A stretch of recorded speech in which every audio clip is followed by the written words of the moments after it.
You ready for another chapter of Fudgeamania? Here it goes.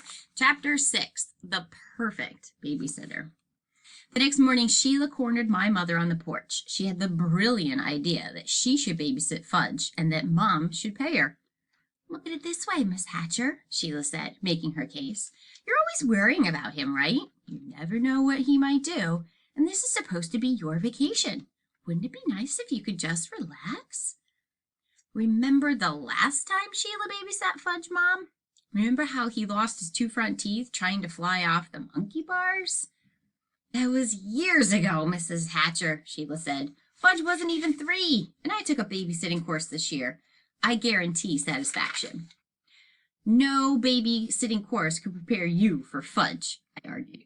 But Mom wasn't listening to me. She said, I think you have a good point, Sheila. I would be more relaxed with someone looking after Fudge. Who ever heard of a wife babysitting her husband? I asked. Everyone knows this marriage thing is a joke, Sheila said. Everyone except you, Peter. Yeah, did you check with the groom? He thinks it's for real. $7 a day, Mom said to Sheila. 2 hours in the morning and 4 in the afternoon. If we need you after supper, we'll pay extra. It's a deal, Sheila said, shaking Mom's hand. Then she skipped off singing, hi ho, it's off to work we go. What about me? I asked Mom. What am I supposed to do while she's babysitting Fudge? Why, Peter, Mom said, I thought you'd welcome the chance to have some time for yourself. Yeah, well, once Jimmy Fargo gets here. Well, maybe you and Sheila can watch Fudge together until Jimmy comes. Together? Yes, together. And you're going to pay me too, right? I'm paying $7 a day, Mom said. I don't care how you split it. But Sheila wasn't interested in sharing her salary with me. It was my idea. Why should I give up half my money? Because he's too much for one person to handle? I can handle anything, Peter. I'm a very responsible person. She turned away from me and called, Fudgy, where are you, honey? Up here, honey, Fudge called back in his best husband voice. He was sitting on a branch in the swing tree. What are you doing up there, sweetie? Sheila asked, standing under him.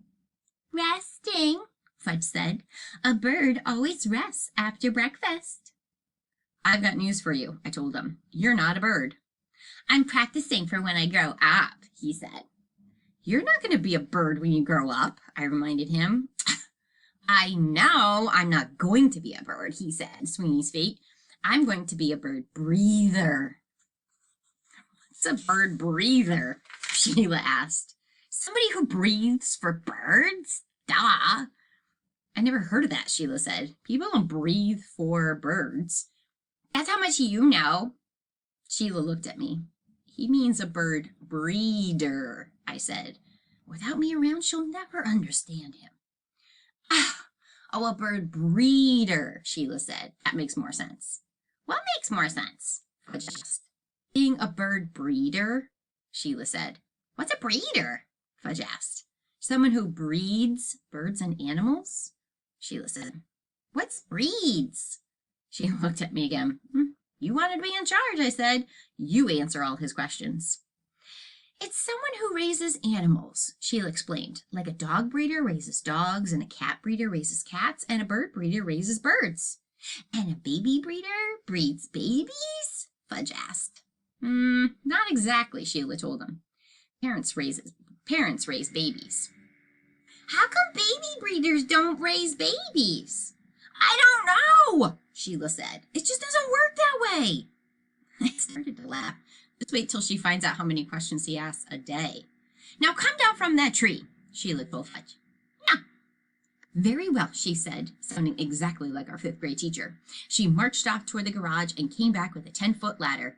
Just as she got it to the tree, Fudge scrambled down fast as a squirrel. Ha ha, he sang. Fooled you, didn't I? Sheila put her hands on his shoulders and her face right up close to his. Now listen to me, Fudge Hatcher. I made a deal with your mother. I'm going to be your babysitter and you're... He didn't wait for her to finish. I thought you were going to be my wife.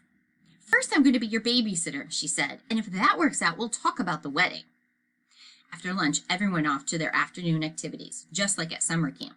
Libby went to work at Ickles ice cream parlor. Grandma and Buzzy Sr. went for a hike in Acadia National Park. Mom and Dad took Tootsie to the pond to see the ducks. The Tubmans went to visit friends, and Sheila took Fudge down to the beach. So for once, there was no one around to bother me. No one to ask stupid questions. This is the life, I thought, as I stretched out in the hammock in the backyard. I can do anything I feel like doing. I can finish my Gary Paulson book, or ride my bicycle out to the lighthouse. I looked over at Turtle, who was sleeping in the sun. I could tell he was having a dream by the way his legs and tail twitched. I thought about taking him for a walk. He could use the exercise. Since we got here, he's been sleeping a lot. A walk to the beach would do him good. I jumped up and called, "Come on, boy, let's go have some fun." Turtle opened his eyes and looked at me. He yawned. "Don't you want to go to the beach?" I asked, tugging at his collar, but he still wouldn't budge. "Okay, fine," I told him. "Just sit there." I walked away, sure he would follow me. But when I turned back to check, he was asleep again. Who cares, I thought. I don't need him. I don't need anyone. I could have plenty of fun on my own. I walked through the woods to the beach. Sheila and Fudge were out in front of Mrs. A's house, rock hunting. What a joke. The whole beach is made of pink rocks. When the tide is out, you can walk on rocks for miles. I headed in their direction.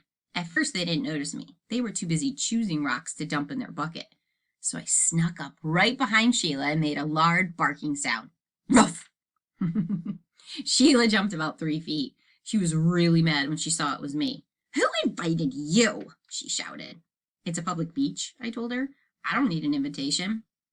"I want you to know, Peter Hatcher, that even if you spend all day, every day with us, you're still not getting a penny of my babysitting money."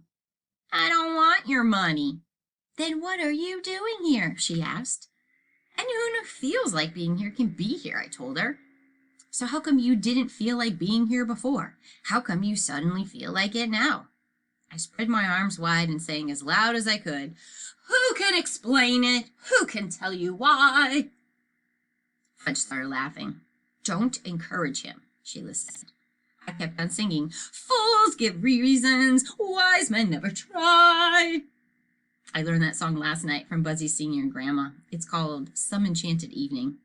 "This is too embarrassing for words," Sheila said. I would have kept on singing, but Mrs. A called from her porch. "Yoo-hoo! Yoo-hoo, boys!" She waved to us. "Did you find your uncle?" "He was at home," Fudge called back. "He was hiding." "Oh, that's a relief. I was worried." "What uncle?" Sheila asked. "Uncle Feather," Fudge said. "She thinks he's my real uncle." "Why would she think that?" Sheila said. "She just does," Fudge said. "Right, Pete?" "Yeah, right," I told him. "That doesn't make any sense," Sheila said. "A lot of things don't make any sense," Fudge said. Let a bird breather, I thought.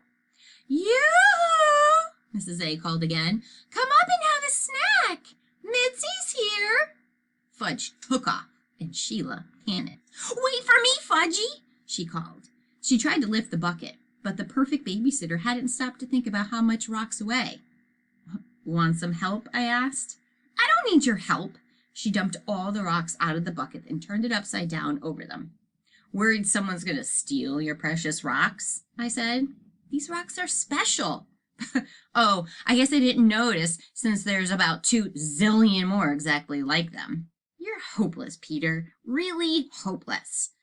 "That's better than what you are," I called. But I don't think she heard me. She was already running up the beach after Fudge. I followed. Not that I was perfectly happy on my own, but why miss out on one of Mrs. A's snacks? And that's the end of that chapter. Until tomorrow, friends.